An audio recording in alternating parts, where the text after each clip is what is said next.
Assalamualaikum warahmatullahi wabarakatuh. Nama saya Imam Saiputro dan teman saya satu kelompok saya Nindi Ramasari.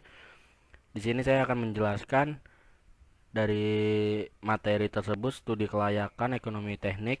Di sini pengenalan studi kelayakan teknik. Studi kelayakan diartikan dengan feasible study adalah kajian yang dilihat dari berbagai segi aspek, baik aspek legalitas, aspek teknis, pemasaran, sosial, ekonomi maupun manajemen dan keuangan, yang hasilnya digunakan untuk mengambil keputusan suatu proyek yang dapat dijalankan atau ditunda. Studi kelayakan dibutuhkan oleh banyak kalangan, terutama bagi para investor, bank selaku pemberi kredit dan pemerintah yang memberikan fasilitas, tata peraturan hukum dan perundang-undangan. Yang tentunya kepentingan semuanya itu berbeda satu.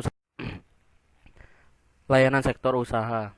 Layanan sektor usaha dapat diartikan sebagai studi kelayakan yang kami sediakan meliputi: yang pertama, sektor pertanian, perkebunan, dan kehutanan.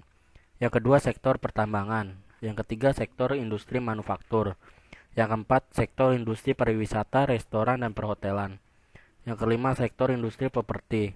Dan yang terakhir, sektor industri transportasi dan komunikasi. Tujuan dan manfaat kita belajar studi kelayakan sebagai berikut. Pihak pertama, dalam arti bagi analisis. Terdapat 3 poin dari bagi analisis tersebut. Yang pertama, memberikan pengetahuan tentang cara berpikir yang sistematis atau runtut dalam menghadapi suatu masalah problem dan mencari jawabannya, dalam arti kata solusi. Yang kedua, menerapkan berbagai disiplin ilmu yang telah dipelajari sebelumnya dan menjadikan sebagai alat bantu dalam perhitungan atau pengukuran, penilaian, pengambilan keputusan. Mengerjakan analisis tadi berarti mempelajari suatu objek bisnis secara komprehensif sehingga penyusunnya akan mendapatkan pembelajaran dan pengalaman yang sangat berharga. Pihak kedua bagi masyarakat, yang bisa diartikan dalam calon investor dan calon mitra penyerta modal. Dan yang ketiga, perbankan. Di sini yang termasuk poin penting di perbankan untuk menyalurkan uang-uang tersebut yang dari investor melalui mitra penyertaan modal atau perbankan. Dalam proses persetujuan pengkreditan dari bank diperlukan rekomendasi yang menyatakan bahwa proyek tersebut layak, maka diperlukan SK. Lalu dari bank tersebut akan meneruskan ke pemerintah, manajemen perusahaan, dan masyarakat, dan berbagai poin-poin yang dimaksud oleh poin-poin tertentu. Mempersiapkan asesmen.